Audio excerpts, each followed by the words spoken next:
Mas yang melayani anak-anak kami semuanya sebentar. Ya, nanti selesai ibadah ini Pak Filipus akan bagi oleh-oleh keripik pisang dari Lampung. Bentar ya. Oke.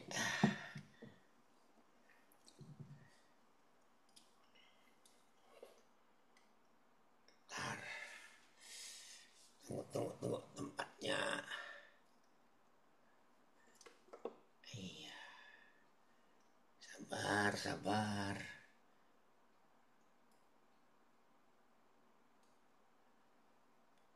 Baik.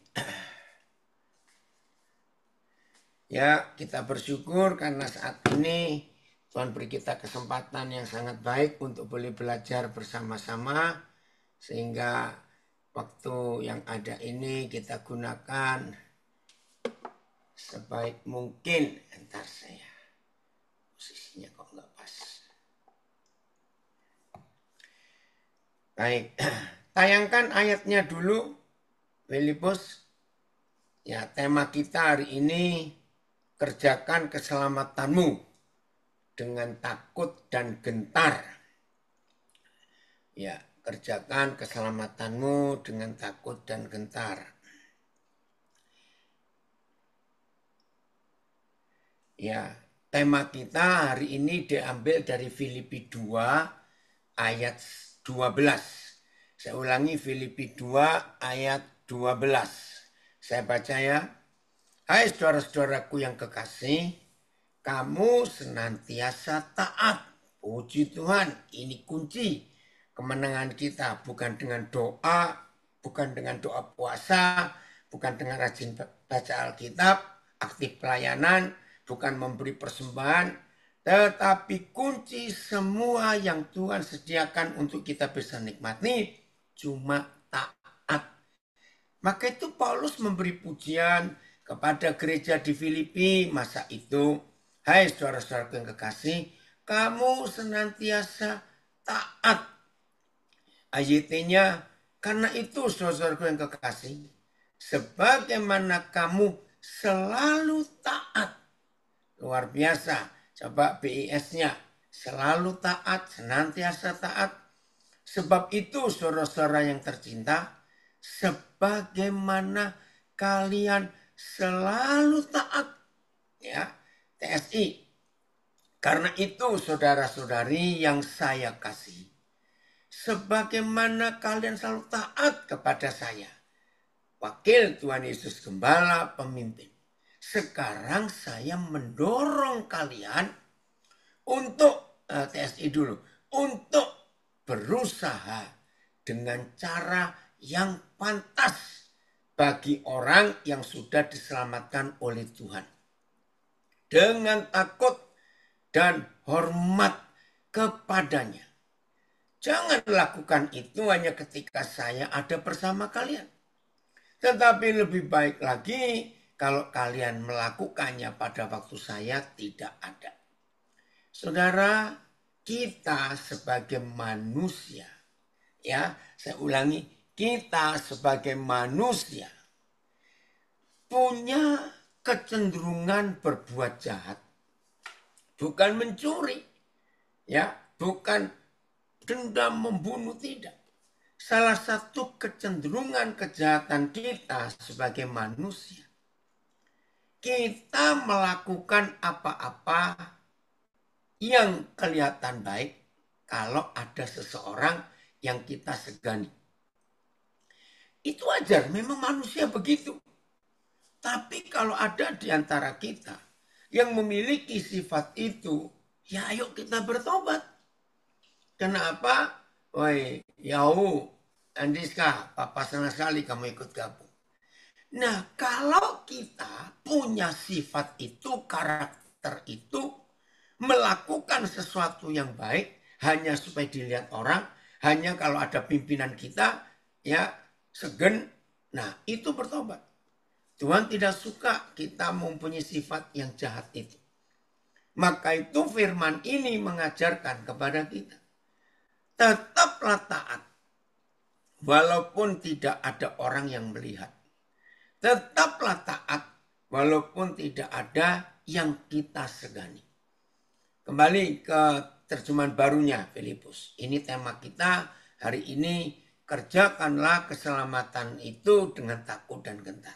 Saya baca lengkap. Filipi 2:12. Hai saudara-saudaraku yang kekasih. Kamu senantiasa taat. Ya. Karena itu tetaplah kerjakan keselamatanmu dengan takut dan gentar. Bukan saja seperti waktu aku masih hadir, tetapi terlebih pula sekarang waktu aku tidak hadir. Saudara, kita harus mengerti dan mempercayai fakta ini. Kita tidak bisa melihat musuh kita. Ya, dengarkan. Kita tidak bisa melihat musuh kita. Roh jahat itu, setan itu, kita nggak bisa melihat. Nah, tapi mereka bisa melihat kita. Ya, renungkan ya, kita nggak bisa melihat mereka. Tapi mereka bisa melihat kita. Nah, di dalam teori perang, senjata sehebat apapun yang kita gunakan untuk perang dengan si jahat, senjata sehebat apapun, secanggih apapun, renungkan. Siapa yang pasti bukan akan. Dalam perang seperti ini, senjata yang kita pakai secanggih apa. Tapi kalau kita tidak pernah bisa melihat musuh kita itu siapa, dari arah mana, pakai teknologi apa, pakai strategi apa, senjata apa. Tapi mereka, walaupun senjatanya kalah canggih dengan senjata yang kita pakai. Apa itu seringkali senjata kita? Doa puasa, doa pagi. Tengking sana, usir setan sana. Saudara, si setan tertawa. Karena waktu kita perang dengan mereka. Mereka itu lucu melihat taktik tindak tanduk kita, gerak-gerik kita. Setan itu tertawa. Karena apa? Kita nggak bisa melihat mereka. Kita cuma bawa senjata yang hebat. Tapi kita tidak tahu dari mana posisi mereka nyerang. Bayangkan. Perang model begini. Maka yang tidak bisa kita lihat. Tapi mereka bisa melihat kita. Pasti. Sudahlah dijamin. Pasti mereka yang akan mengalahkan kita. Nah, ketaatan untuk menjaga senjata, menjaga keselamatan yang Tuhan berikan kepada kita. Hanya satu. Kita wajib, bukan cuma harus, taat kepada komandan kita. Karena kita tidak pernah tahu, tidak bisa melihat musuh kita itu siapa, dari mana nyerangnya, persenjataannya apa, kita nggak pernah. Tapi komandan kita, panglima perang kita, Yesus Kristus Tuhan. Wih, keren. Dia yang bisa juga melihat musuh kita itu siapa dan dari mana, senjata apa, strateginya apa, taktik perangnya apa. Hanya Tuhan Yesus. Maka itu kalau Tuhan menuliskan tentang ketaatan kepada gereja di Filipi, maka itu mutlak untuk hidup kita taat. Nah, ini loh kemenangan kita. Saya ulangi lagi. Kemenangan kita bukan karena banyaknya doa kita. Kemenangan kita bukan karena rajinnya kita puasa. Kemenangan kita bukan karena rajin baca Alkitab, hafal ayat Alkitab. Enggak. Kemenangan kita hanya ketaatan kita kepada panglima perang kita, pemimpin kita, gembala kita yang sangat baik, Yesus Kristus Tuhan. Jadi yang bisa melihat kita dan kita tidak bisa melihat, itu Tuhan Yesus dan Roh Jahat. Kita nggak bisa melihat mereka. Tapi mereka bisa melihat kita. Habis dah kita ini habis. Maka itu ketaatan kita mutlak, ketaatan kita penting, penundukan diri kita kepada jenderal perang kita. Tidak semua kita, termasuk saya, bukan militer ya. Tapi semua kita pasti mengerti tentang teori perang militer. Satu saja yang wajib dimiliki oleh semua prajurit. Satu saja. Yang lain-lain nanti tergantung situasi. Tapi satu ini setiap prajurit wajib memiliki. Tunduk, taat kepada komandan atau pemimpinnya. Betul? Berapa kali kita belajar?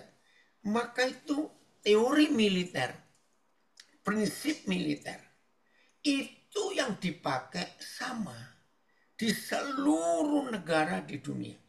Ini unik, saudara.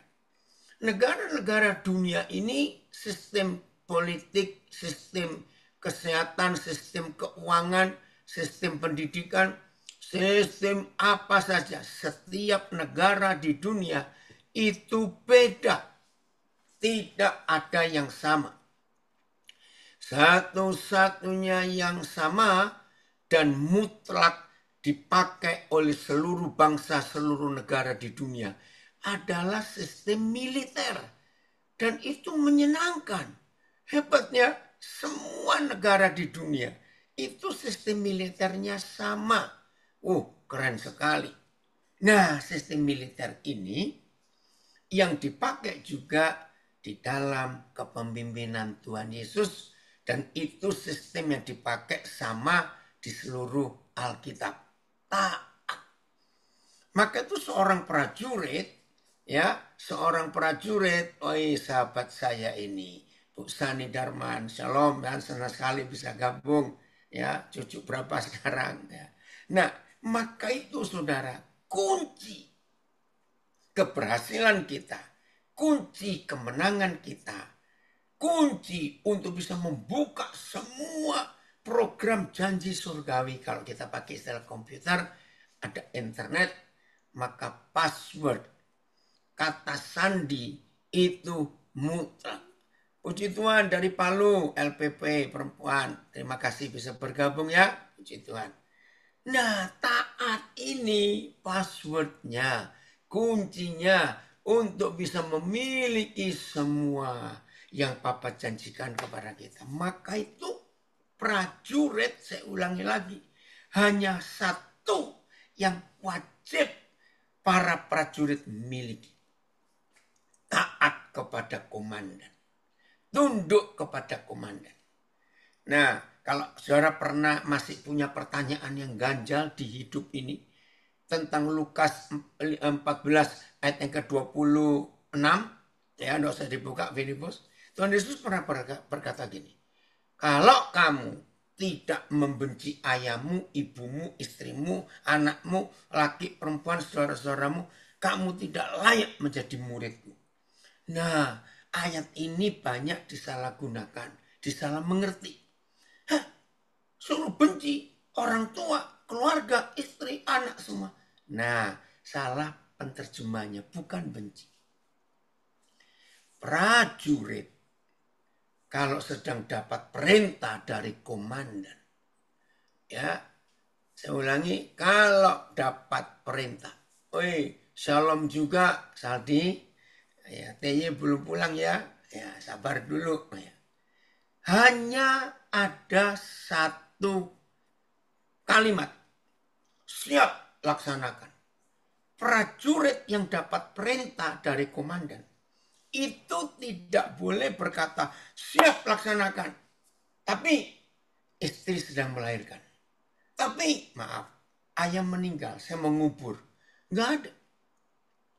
Prajurit itu harus tunduk kepada komandannya.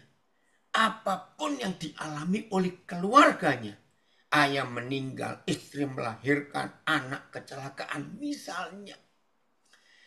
Kalau komandan memimpin, maka kalau komandan meminta, prajurit hanya punya kata, siap laksanakan. Saudara, ini yang setan sangat tidak suka.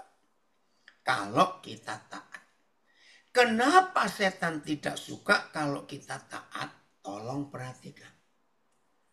Karena ketaatan kita kepada komandan kita, itu pasti, ini yang keren.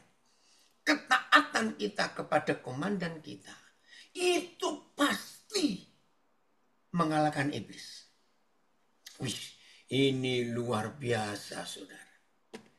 Kenapa ketaatan kita kepada komandan kita itu pasti mengalahkan iblis? Karena iblis tahu bahwa komandan perang kita, yaitu Tuhan Yesus Kristus dalam kuasa Roh Kudus, itu tahu posisi musuh kita ada di mana dan dari mana. Dan teknik perang, taktik perang, persenjataan yang dipakai oleh musuh kita, itu hanya Tuhan Yesus yang tahu. Maka itu begitu setan tahu, saudara dan saya nurut taat mutlak atas semua perintah komandan kita. Yakin dalam nama Yesus. Kita tahu iblis pasti mundur. Ini yang saya temukan dalam hidup. Jadi ketika musuh tahu, setan tahu, saudara dan saya taat, nurut mutlak kepada Tuhan Yesus Kristus dan kuasa Roh Kudusnya, setan tidak akan berani menyerang. Wih, ini saya kagum sekali. Setan tidak akan berani menyerang. Kenapa? Karena mereka tahu percuma kita diserang ketika kita taat kepada Tuhan Yesus dan kuasa Roh Kudusnya. Mereka pasti kalah. Maka itu ketaatan ini yang sangat gak disukai oleh si jahat. Setan tidak pernah mengganggu aktivitas ritual kita. Perhatikan, setan tidak pernah mengganggu, gak pernah mengusik, gak pernah otak-atik. Kalau mereka tahu kita sedang doa puasa, doa pagi, dan semuanya itu ya, setan tidak akan terganggu. Tidak akan terganggu. Ya, karena apa? Itu nggak mengurangi kekuatan mereka. Justru hati-hati. Ketika kita sedang sibuk dan aktif melakukan ritual dan semua macamnya itu, justru kita gampang diserang. Karena kita sedang lengah. Tapi ketika setan tahu kita ini taat, wih saudara, setan tidak berani buat apa-apa atas hidup kita. Karena mereka tahu kita sedang dalam kontrol dan kuasa dari Tuhan Yesus Kristus. Wih, ini luar biasa. Bersyukur untuk kepercayaan Tuhan ini. Jadi kalau kita taat kepada Tuhan Yesus, maka setan tidak berani untuk ganggu kita. Sebab kita yang sedang taat kepada Tuhan Yesus, itu artinya kita sedang di dalam otoritas, dalam naungan, dalam pengawasan, dalam kontrol komandan perang kita, yaitu Tuhan Yesus. Dan setan gak berani serang kita. Saya harap mengerti ya ketaatan ini. Mutlak saudara. Jadi kalau saudara baca apa yang Yesus katakan, barang siapa tidak membenci ayahnya, ibunya, istrinya, anak-anaknya, saudara laki perempuannya, enggak layak jadi muridku. itu bukan membenci dalam arti aku nggak suka, bukan. Kalimat yang betul adalah barang siapa lebih tunduk kepada keluarganya daripada kepada Yesus, nggak layak jadi murid. Bukan Tuhan Yesus egois, bukan Tuhan Yesus sadis, maunya sendiri, tidak. Karena Tuhan Yesus tahu musuh kita ini nggak sebanding dengan kekuatan kita, nggak sebanding. Ingat loh prinsip tadi, kita nggak bisa melihat mereka. Tapi mereka 100%, 24 jam penuh bisa melihat gerak-gerik kita semua. Kita nggak bisa melihat. Saya ulangi lagi, maka itu ketaatan kita kepada Tuhan Yesus. Dan mereka tahu kalau kita taat kepada Tuhan Yesus dengan kuasa Roh Kudusnya, setan-setan itu tahu. Karena mereka lihat kita tunduk dikuasai dalam otoritas siapa. Nah, ketika setan-setan tahu saudara dan saya tunduk taat kepada Tuhan Yesus, oh haleluya, kemenangan pasti ada di pihak kita. Karena dalam kondisi seperti itu, setan tidak akan berani menembak, menyerang kita. Tidak berani. Sebab mereka tahu kita di bawah otoritasnya Yesus Kristus Tuhan. Jadi sebetulnya kita tuh nggak perlu, ya ini penting. Sebetulnya saudara dan saya tidak perlu melakukan peperangan. Nggak perlu. Cukup taat saja. Karena waktu kita taat, setan itu tidak berani usik ganggu kita. Sebab mereka tahu siapa yang kita taati. Wih, luar biasa. Amin ya. Wih, banyak yang komen. Amin. Betul.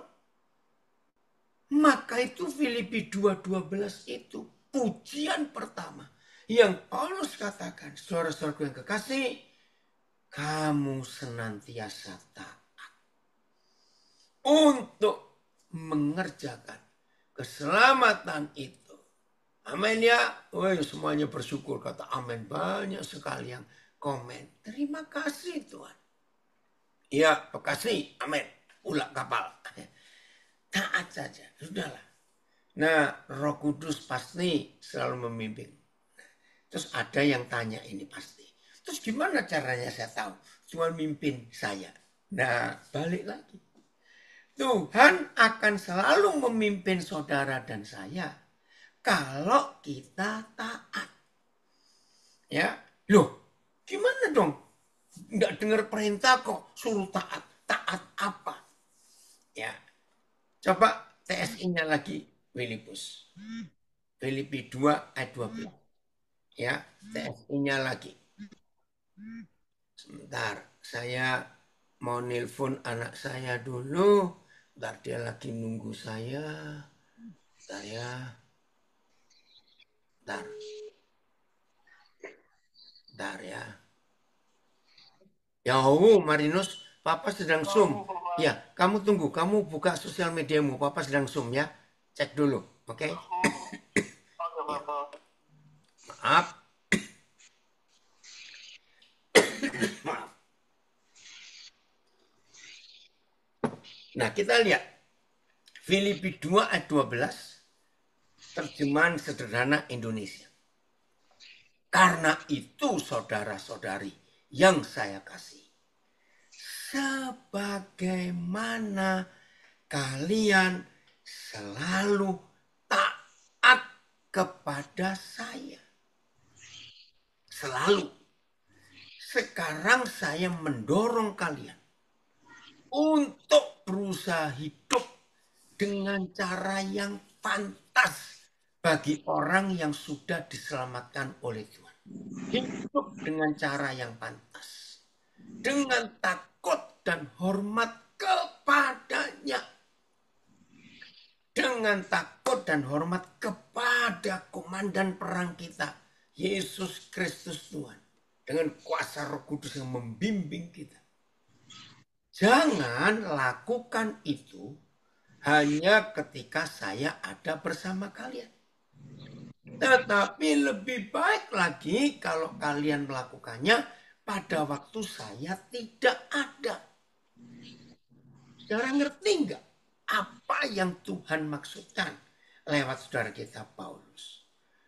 Mudah-mudahan kalimat ini bisa menolong saudara, karena pertama kali saya belajar pun ini luar biasa.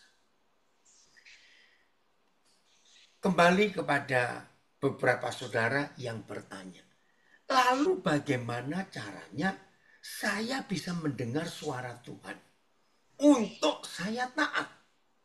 Itu pertanyaan umum. Saudara, unik, ini unik sekali. Saya ulang. Lalu bagaimana caranya saya itu bisa mendengar suara Tuhan? Karena untuk bisa taat kepada Tuhan itu kan dengar perintah. Betul? Dari awal tadi saya sudah katakan. Ketika saudara dan saya tunduk dan taat kepada perintah pada komandan kita untuk ngerjakan itu, maka kemenangan pasti di pihak kita. Karena ketika si musuh tahu saudara dan saya tunduk dan taat pada otoritas Tuhan, mereka tidak berani menyerang kita. Karena percuma. Kita pasti menang, mereka pasti kalah. Karena mereka tahu kita taat kepada siapa. Nah, ternyata Tuhan itu akan selalu bicara kepada kita. Tuhan Yesus akan selalu memberi instruksi, memberi arahan, memberi perintah, memberi direction. Kalau dia tahu di hati saudara dan hati saya, itu ada ketaatan. Nah, bagaimana bentuk ketaatan itu? Tadi di Filipi 2 ayat 12. Lakukan itu. Kalau saya pakai terjemahan bebas. Lakukan, miliki sikap taat itu. Walaupun sedang tidak ada perintah. Miliki karakter dan sikap hati yang taat. Walaupun tidak ada orang yang melihat. Nah, jadi satu-satunya syarat supaya saudara dan saya tetap bisa mendengar suara Tuhan dan tetap bisa bersekutu dengan Tuhan dan tetap bisa mengikuti instruksi, arahan, bimbingan, komandan perang kita, justru dengar kalimat ini, tidak dimulai dengan suatu tindakan untuk menurut ketika kita mendengar perintah. Justru tidak. Ketaatan kita itu dimulai dari sikap hati.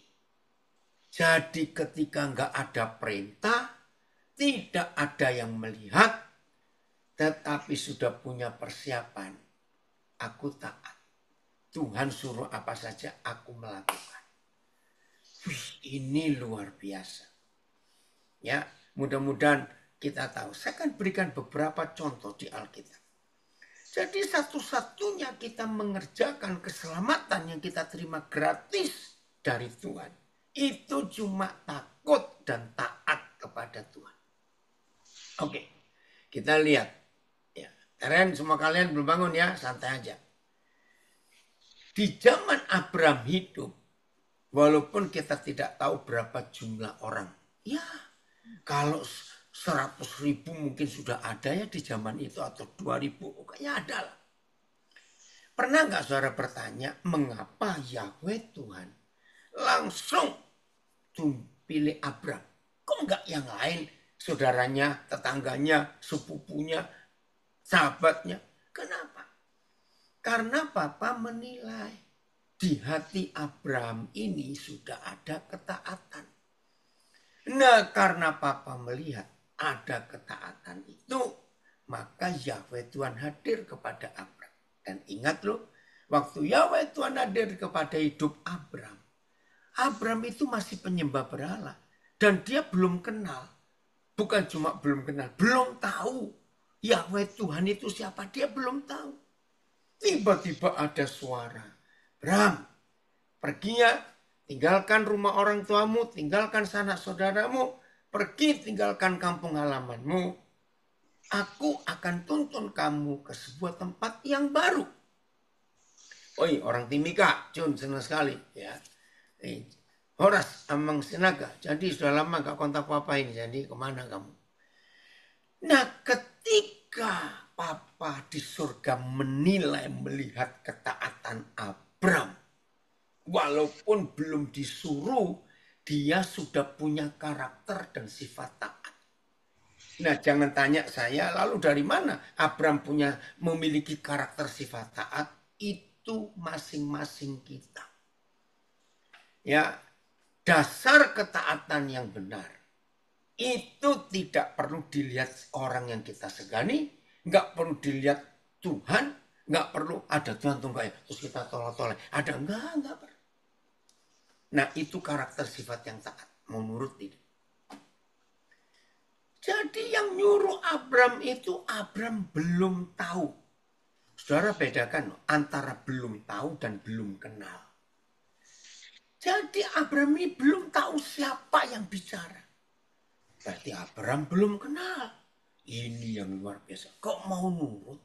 Pergi dia, ajak istrinya, ajak kemenakannya. Pergi ke suatu tempat yang dia belum tahu. Itu ketaatan Abram. Maria. Di zaman Maria hidup, kita tidak tahu ada berapa jumlah gadis di Nazaret hari itu. Ya saya percayalah. 10 ya pasti lebih. Betul? Ya nggak tahu. Saudara pernah bayangkan nggak? Kalau sampai Yahweh Tuhan menyuruh Gabriel kan malaikat. Gabriel, besok kamu turun ke dunia. Cari gadis yang mau hamil sebelum nikah. Tanpa memberitahu jelas kamu ke Nazaret ada gadis namanya Maria. Jadi Yahweh Tuhan hanya menyuruh Gabriel, kamu turun ke dunia mulai besok ya. Cari gadis yang mau hamil sebelum nikah. Siapa itu? Oi, shalom, hamba Tuhan hebat, Pak Paulus Manautu. Ya, salam juga.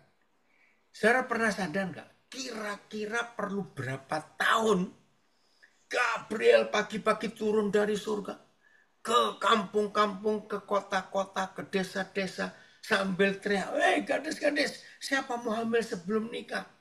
Saudara coba hitung, kira-kira perlu berapa tahun Gabriel pagi-pagi turun keliling sampai sore malam ke surga lagi. Ini sekolah minggu ya.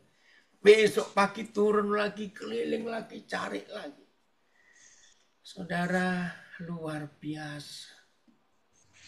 Yahweh Tuhan langsung bicara kepada Gabriel. Kamu ke Nazaret Gabriel. Ada seorang gadis namanya Maria. Pergi. Nah, jadi karena ketaatan saja sebentar ya anak saya. Dan papa lagi zoom ya nanti lagi. Nah, kalau kita melihat ini betapa hebatnya Maria. Sudah terpilih. Ya, menjua-jua, bujur melala. Pak tarikan.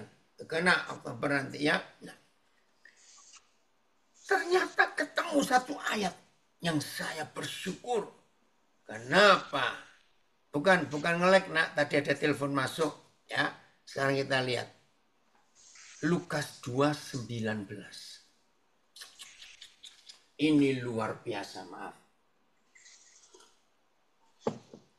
Jadi Maria ini sudah taat. Walaupun belum ada perintah, walaupun belum ada yang memberi komando, memberi instruksi harus apa. Tetapi Maria, saya bersyukur ya. Oh sebentar. Oh, maaf. Yang ngelek sebentar ya. Oke. Saya bersyukur. Roh Kudus bisa memberitahu saya ayat yang menunjukkan sifat dasar Maria. Maka itu dia dipilih karena sikap taatnya.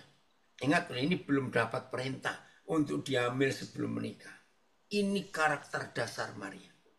Lukas 2:19. Tetapi Maria menyimpan segala perkara itu di dalam hatinya. dan merenungkannya. Wih, coba BIS. Oh sama ya, tetapi Maria menyimpan semua itu dalam hati merenungkannya, TSI. Tetapi Maria menyimpan semua hal itu dalam hatinya. Dan terus memikirkan arti dari semua itu. Luar biasa itu. Sebentar ya. Ini kenapa Instagram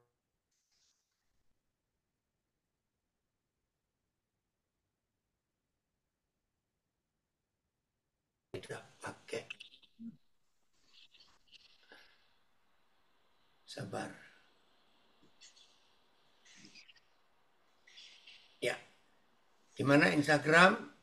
Udah ada suara lagi? Tuhan tolong supaya nggak ada gangguan. Ya. Gimana? Instagram suaranya lancar? Oke ya. Jadi hobinya Maria, itu menyimpan firman. Menyimpan dalam hatinya. Ada 2 kali dalam Injil Lukas menuliskan ini. Maria itu tiap kali dengar sesuatu, dia simpan. Firman khususnya. Lalu mikirkannya, merenungkannya itu. Nah ini yang membuat Yahweh Tuhan turun kepada Maria lewat Gabriel. Karena dia taat. Saudara bayangkan kalau Papa di surga tidak memberi kriteria tentang ketaatan. Oh kenapa ini? Ya maaf ya Instagramnya dalam nama Yesus Tuhan tolong. Ya oke, Galan. Ya senang sekali. Oke dengar ya. Bayangkan kalau Abram terpilih karena bukan ketaatannya. Bayangkan kalau Maria terpilih bukan karena ketaatannya. Saya percaya Abram,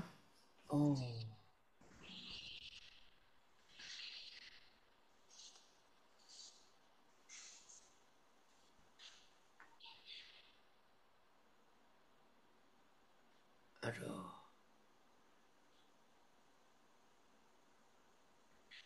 Tiba-tiba hilang ini, maaf Instagramnya.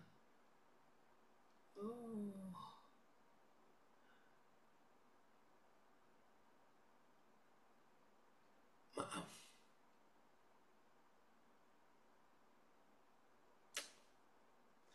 Ya, Instagramnya hilang ya, maaf.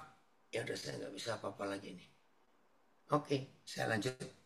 Jadi Instagramnya tiba-tiba mati sendiri. Jadi kalau Abram dan Maria tidak punya sikap hati yang taat, diperintah melakukan sesuatu yang gak masuk akal. Saya ulangi, diperintah untuk melakukan sesuatu yang gak masuk akal. Abram itu perintahnya pergi, tinggalkan keluargamu, tinggalkan semua, ajak keluargamu pindah. Maria dapat perintah ya untuk hamil sebelum nikah, dan di zaman itu hukum masih berlaku, berzina mati. Nah kalau Papa tidak melihat hati Maria yang penuh ketaatan, maka Abram dan Maria perlu waktu beberapa hari untuk diskusi, untuk berunding dengan keluarganya, untuk apalagi Maria sudah punya tunangan namanya Yusuf. Nah dari sini kita melihat betapa Abram dan Maria bisa menjadi alat Tuhan yang luar biasa karena ketaatannya. Dan ingat, ketaatannya tidak ditunjukkan setelah mereka terima perintah. Ketaatannya itu sudah ada di hati mereka sebelum mereka terima perintah. Kiranya kalimat ini lebih mudah menolong kita. Nah, saudara dan saya harus memiliki sikap ini. Walaupun belum ada perintah, walaupun belum ada instruksi, tetapi sudah punya ketaatan. Sehingga sewaktu-waktu instruksi itu datang, kita tinggal jalan saja. Memang ketaatannya sudah ada. Ini loh saudara. Yang membuat setan tidak bisa buat apa-apa kepada kita. Ketika kita taat. Walaupun belum diperintah. Walaupun belum ada instruksi. Kalau saudara dan saya sudah punya sifat itu. Luar biasa. Pasti ada yang tanya. Loh, bagaimana caranya? Nah itu tadi. Hobinya Maria itu yang tertulis. Tentang Abram sampai hari ini saya belum ketemu. Ayat yang mengatakan dia taat. Tapi ada dalam Roma 4, Ibrani 11. Abram itu berani menyerahkan Ishak. Karena Abraham tahu. Kalau toh Ishak jadi korban dan mati. Imannya Abraham dalam ketaatannya dia percaya. Yahweh Tuhan yang dia percaya sebagai Jehovah Jireh. Itu bisa menghidupkan orang dari kematian. Itu luar biasa. Padahal di zaman Abraham belum ada orang mati bangkit. Belum ada. Ya. Nah sekarang kita lihat. Luar biasa. Hanya Tuhan dan kita yang tahu isi hati kita sendiri mau taat atau tidak. Bukan orang lain. Hanya Tuhan dan kita. Saya mau berikan 2 contoh. Bagaimana Papa melihat hati kita.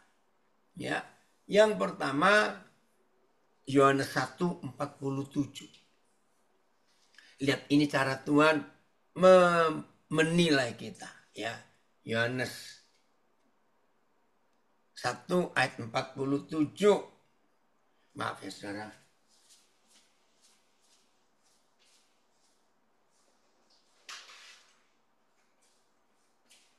Saya harus charger dulu HP. Ya bentar, lupa tadi.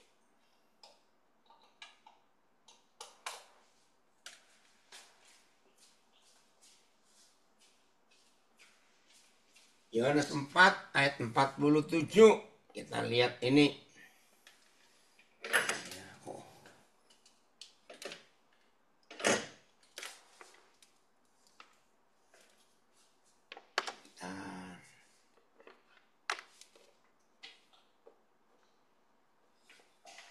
Bentar ya. Yohanes 4 ayat 47.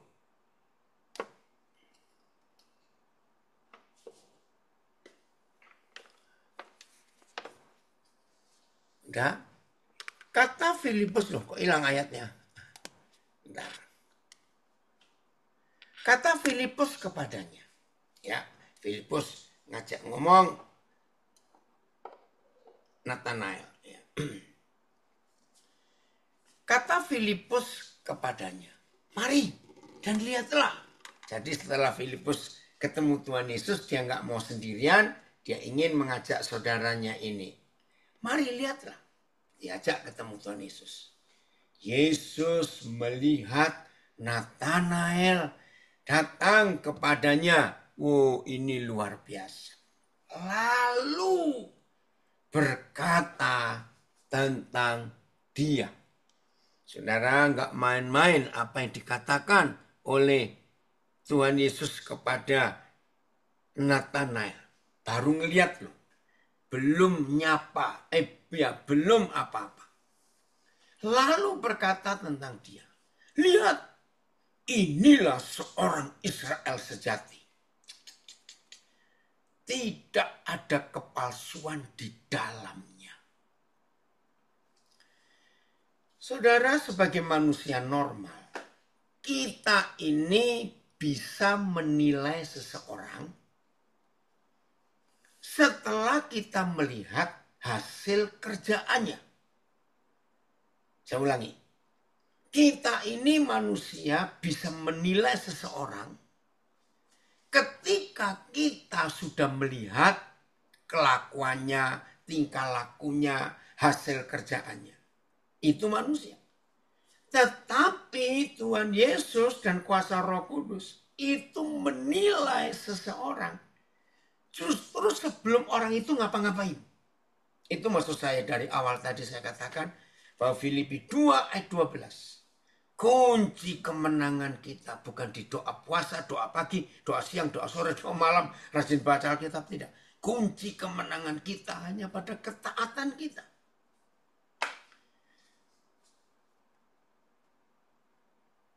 TSI, coba TSI ayat 47. Waktu Yesus melihat Natanael datang, ini pertama kali loh. Tuhan Yesus jumpa Natanael itu ini pertama kali. Dia berkata tentang Natanael kepada kami. Ini Yesus yang ngomong, belum pernah ketemu, baru saat itu. Lihat, dia itu orang Israel sejati. Yang tidak mungkin menipu. Wih. Saudara, kalau kita menilai seseorang, itu kan setelah kita kenal dia sekian lama. Bahkan kenal orang 3 tahun aja belum tentu kita bisa tahu aslinya dia. Nah ini belum pernah ketemu, baru pertama kali ketemu. Lihat, dia itu orang Israel sejati yang tidak mungkin menipu MLT. Yesus melihat Natanael yang datang kepadanya. Dan dia berkata mengenainya, lihatlah seorang Israel sejati yang di dalam hidupnya tidak ada tipu daya. Haleluya.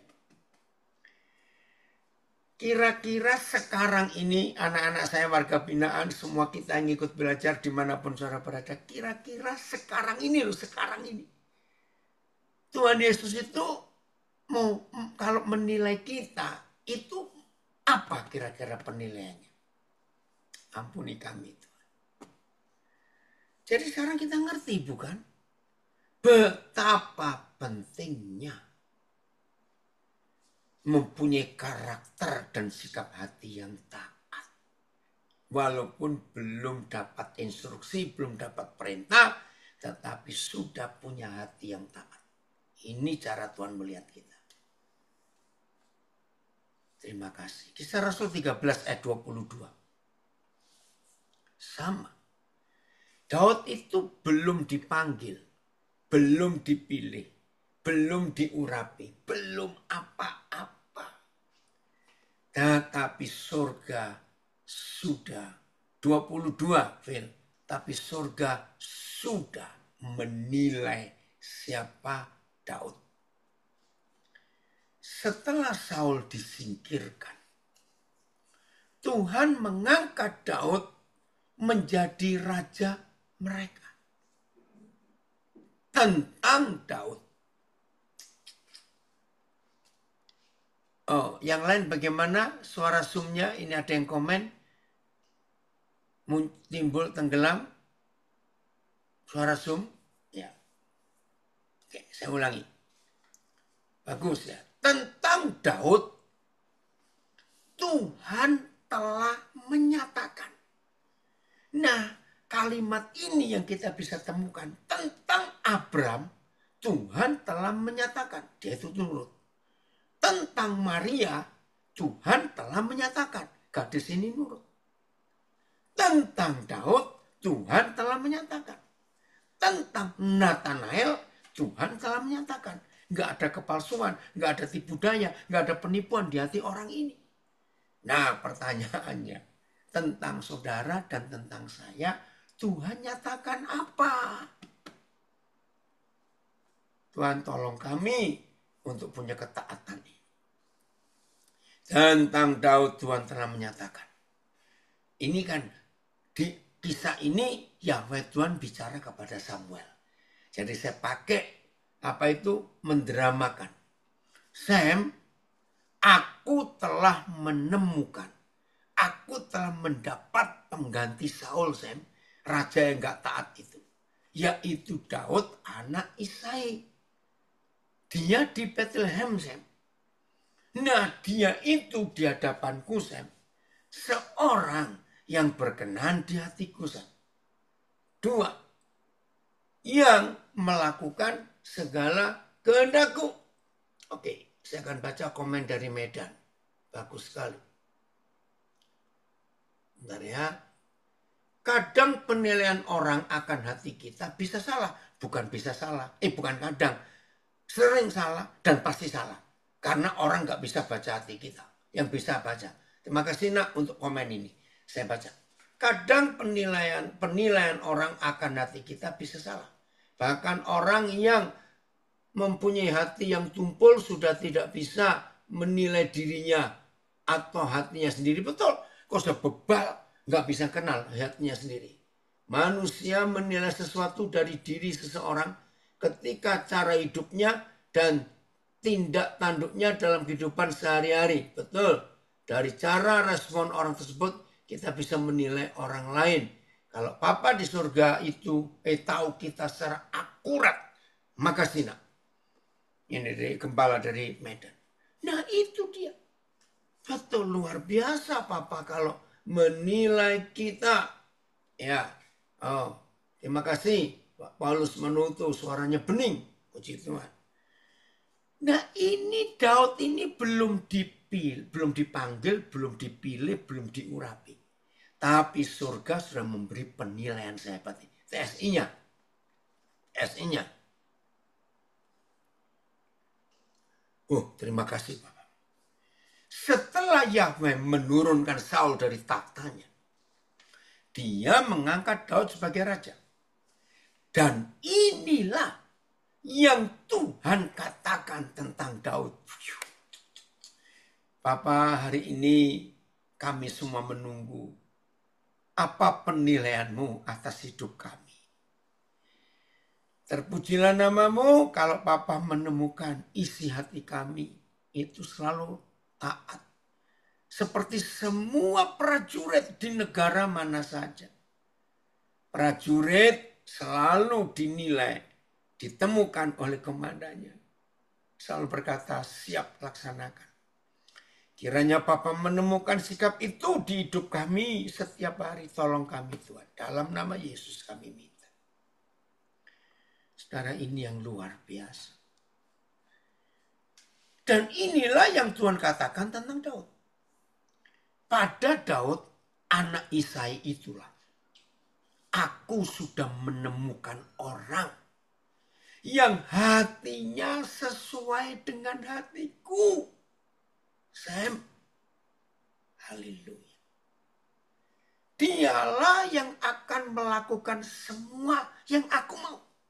Tuhan kok luar biasa. Ingat komen dari Pak Petrus Purba dari Medan tadi. Tuhan luar biasa. Ini dia. Saudara, kita itu menilai seseorang setelah kita tahu berapa hari, berapa waktu kelakuannya, karakternya, cara hidupnya. Baru kita bisa menilai. Tapi Abram, Daud, Maria, Nathanael, ini belum apa-apa. Ini lebih gila lagi kalau orang Jakarta bilang Daud ini kan belum diapa-apakan. Tapi surga sudah menilai siapa orang ini. Dialah yang akan melakukan semua yang aku mau. Kira-kira saudara dan saya ada enggak bahan ini di hidup kita? Bahwa Tuhan menilai saudara dan saya. Bahwa kita ini adalah orang yang pasti akan melakukan semua yang Tuhan mau. Walaupun kita belum melakukan apa-apa. Hebat. Maka itu saudara. Kegagalan kita bukan terletak kita kurang banyak doa. Tidak. Kegagalan kita bukan karena kita kurang puasa. Kurang banyak puasa, kurang rajin baca Alkitab, kurang banyak hafal Alkitab, kurang banyak memberi persembahan. Bukan. Kegagalan kita cuma satu, karena kita enggak nurut. Amin ya nak. Haleluya. Tuhan tolong kami. Jadi, ketika setan tahu saudara dan saya tunduk mutlak kepada Tuhan Yesus, pemimpin jenderal perang kita. Setan gak perlu memerangi kita. Maka keselamatan yang kita terima gratis dari Tuhan akan kekal. Oke, sebelum saya akhiri. Konsep Lukas 2:19 itu luar biasa. Begini, ya konsepnya. Begini.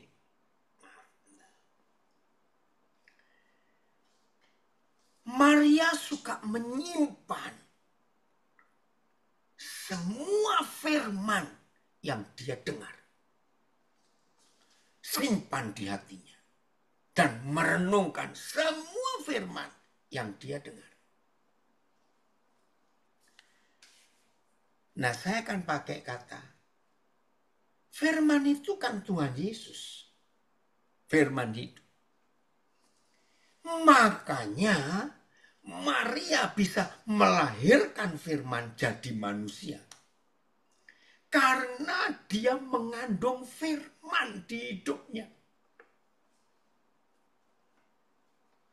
Luar biasa. Jadi apa yang kita kandung di jiwa kita, di pikiran, di perasaan hati, apa yang kita simpan, itu artinya kita sedang mengandung.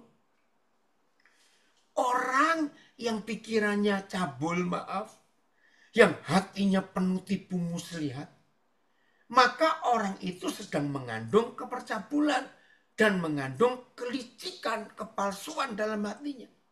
Tapi kepada Nathanael tidak ada kepalsuan, tidak ada yang jahat. Maka itu dia langsung ditunjuk oleh Tuhan Yesus. Ini loh orang Israel sejati yang tidak ada penipuan, gak ada kejahatan, gak ada kepalsuan dalam hidupnya. Orang yang mengandung kebencian, orang yang mengandung iri hati di pikiran dan hatinya, orang yang mengandung kejahatan, hari-hari dipikirkannya kejahatan. Mau nipu sana, mau nipu sini. Maka orang itu akan melahirkan apa yang tersimpan di hati dan pikirannya. Terpujilah Tuhan kalau saudara dan saya mengandung firman, mengandung ketaatan. Terpujilah Tuhan. Wih, hasilnya akan luar biasa. Papa tolong kami. Itu arti Lukas 2:19. Itu yang didapati oleh Bapa di surga. Aduh. Ya, apa yang kita input, maka outputnya juga sama. Betul. Makasih nak. Ini dia. Ayo kita periksa hidup kita. Bagaimana ini? Nah, ilustrasi. Kalau saudara diberi sesuatu, menurut orang lain itu nggak terlalu berharga. Ya, sesuatu benda lah. Apa ya kira-kira ya? Pokoknya sesuatu. Orang kasih saudara. Benda itu tidak terlalu berharga. Kalau nggak dikatakan murah. Tapi saudara merawat, menyimpan, menjaga benda itu. Begitu rapi, begitu menyukainya. Aduh, senang sekali.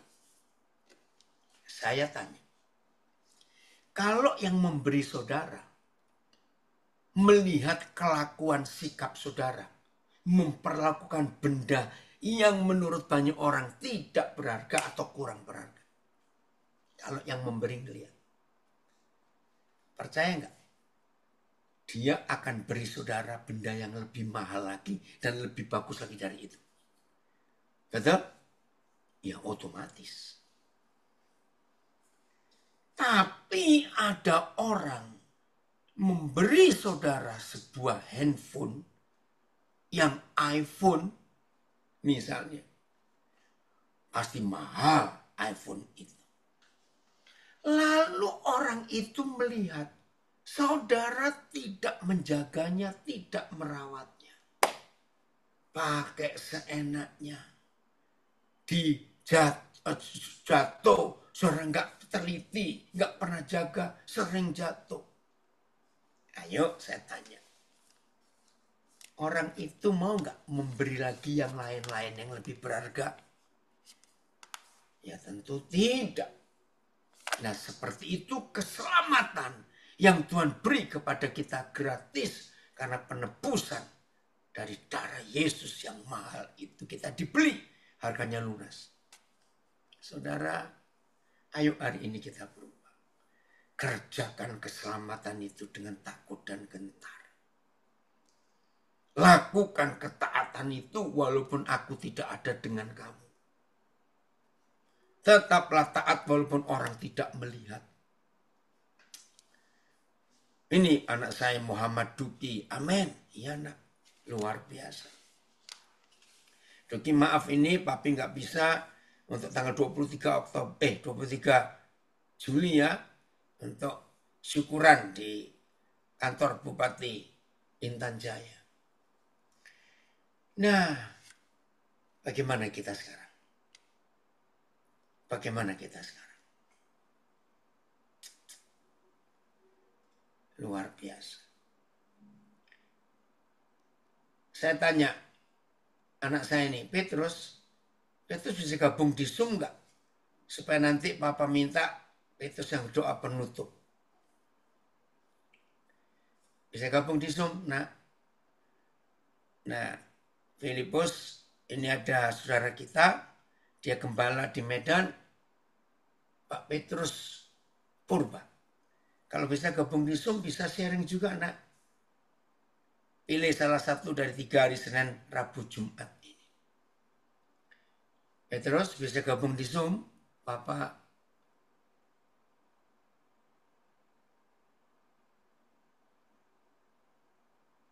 Iya, bisa Petrus? Bisa muncul belum? Ada namanya. Bentar.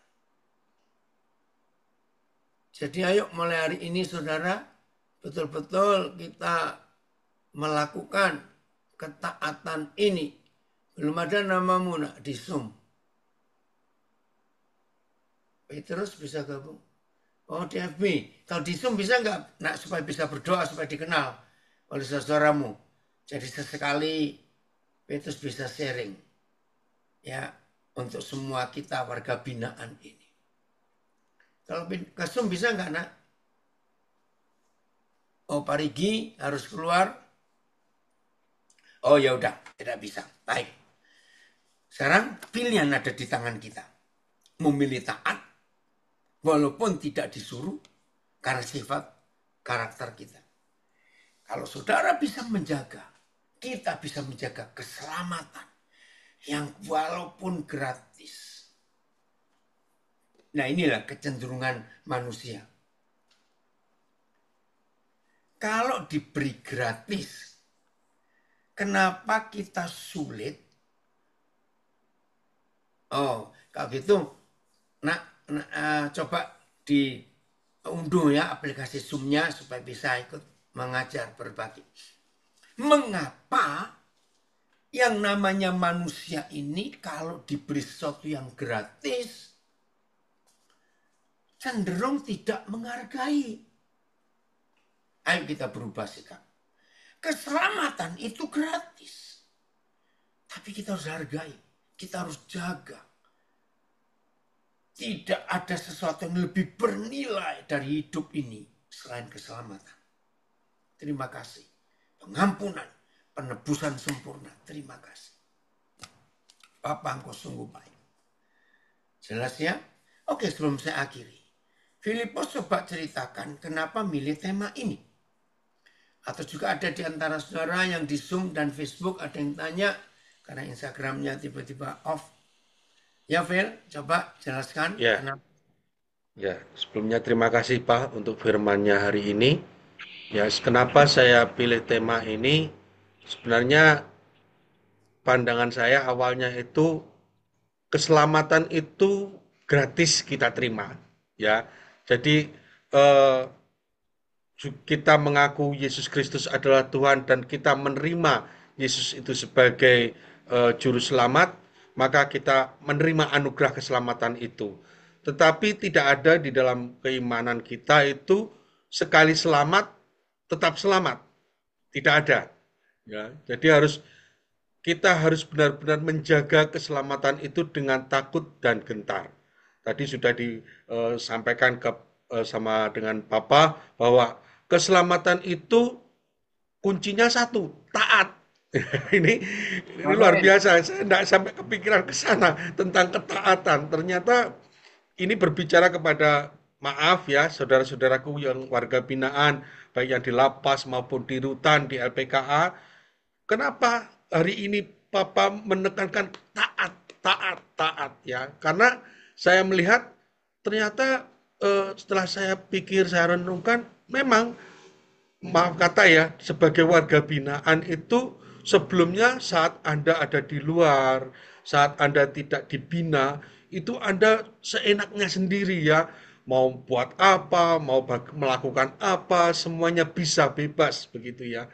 Tapi setelah Anda masuk ke dalam ruang eh, kuliah kehidupan ya, jadi di eh, apa namanya, di universitas kehidupan yang Anda jalani sekarang ini, Anda digembleng, Anda diajarkan untuk taat walaupun dari apa namanya para Bapak Ibu petugas yang mengawasi, mereka tidak bisa mengawasi selama 24 jam, tetapi mereka bertanggung jawab untuk menjadikan Anda semuanya menjadi warga yang taat, menjadi warga negara yang tidak seenaknya sendiri lagi.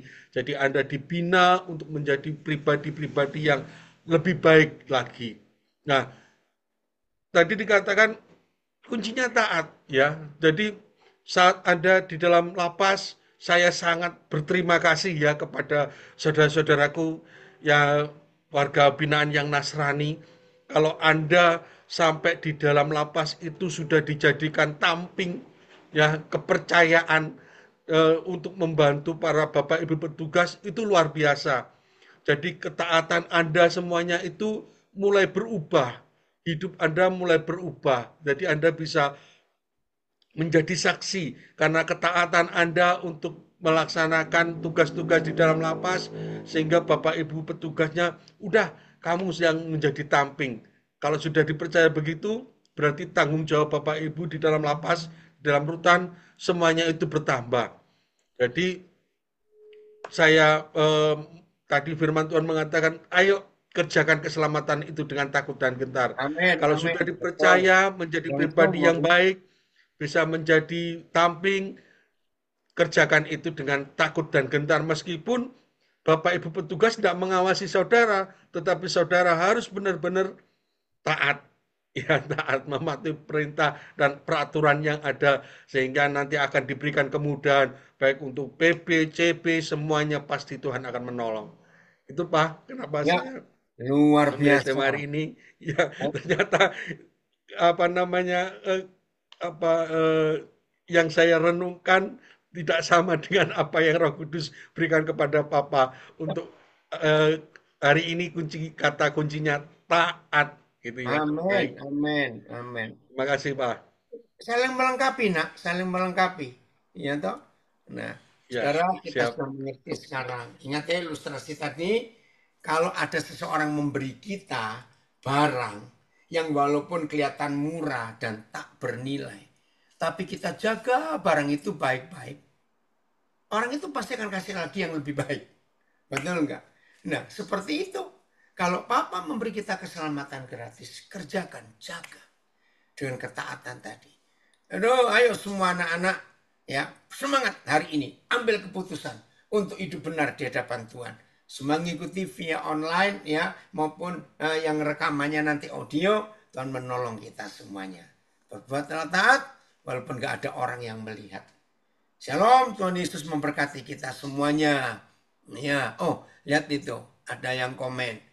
Pak, Papa kan juga sering menilai orang dengan mata Tuhan. Lalu kalau setelah itu faktanya tidak sesuai iman, bagaimana Pak? Ya, biar orang itu kalau mau dibimbing ya kita bimbing, kalau tidak ya sudah. Atau ada hal yang lain, Kristo? Maksudnya bagaimana? Tidak sesuai iman itu bagaimana? Bentar, ada orang penting dari Surabaya yang bertanya ini. Ayo Pak Kristo. Yo, Ya, apa Pak. maksudnya? Nggak sesuai iman itu Ya, gimana? kan Papa juga seringkali kita lihat ada anak nakalnya luar biasa ya, seperti ada beberapa contoh. Lalu Papa itu sepertinya Hai Selin. eh, tidak ikut mengejudge gitu kan. Dan tetap tetap oh enggak, anak ini baik kok. Anak ini adalah anak panah yang tercecer, yang dimana Oh, maksud Tuhan itu ya. besar buat anak ini gitu. Hmm. Nah, ketika banyak banyak mata, banyak orang yang perspektifnya, aduh sudah ampun dah, kalau anak ini sepertinya sudah nggak bisa ditolong dah. Papa itu masih bisa punya iman, mengatakan Oh, bahwa anak ini adalah ada Kristus di dalam anak ini gitu. ya, Tapi kan penilaian itu kan seringkali Papa lakukan seperti tadi Yesus dengan Nathanael itu sebelum mengenal anak ini gitu kan. ya. Nah, lalu setelah dibimbing kenyataannya ya anak ini nakal, anak ini dan seterusnya dan seterusnya. Nah, itu gimana? Oke, saudara saya akan jawab. Saya sadar siapa saya sebelum berjumpa dengan Tuhan Yesus. Saya ulangi, saya sadar sebelum saya berjumpa dengan Tuhan Yesus, maka saya juga adalah penjahat. Nah, dengan begitu sabarnya Tuhan Yesus membimbing saya, memuridkan saya. Nah, itu yang saya lakukan untuk siapapun yang Tuhan tunjuk untuk saya dalam tanda kutip perawat, bimbing dia. Tapi seandainya yang bersangkutan makin aneh, adalah beberapa. Saya pun harus tetap sabar karena saya selalu melihat ke diri saya sendiri. Saya juga sering aneh-aneh kok kepada Tuhan. Kalau Tuhan aja sabar terhadap kekurang ajaran saya, masa saya nggak bisa sabar terhadap maaf kekurang ajaran orang ini. Nah, itu yang saya lakukan. Jelas Kristo? Jadi selalu melihatnya ke diri sendiri. Begitu. Nah, haleluya. Kenapa? Lah apa? Haleluya. Gimana? Ya. Lihatnya ke diri sendiri. Oke? Ya, ini yang saya tangkap ya Pak tadi mengatakan tentang eh, Nathanael dan Maria dengan Abraham ya. Iya. Mohon maaf saudara-saudaraku yang di lapas maupun di rutan di LPKA, jika ada orang-orang di luar sana mengatakan bahwa Anda tidak bisa berubah, jangan percaya. Amin. Lawan. Percayalah, ambil nilai bahwa Tuhan masih mengasihi dan percayalah Anda masih bisa berubah. Jadi Betul. jangan melihat orang melihat apa namanya, wah dia itu mantan warga binaan. Jangan.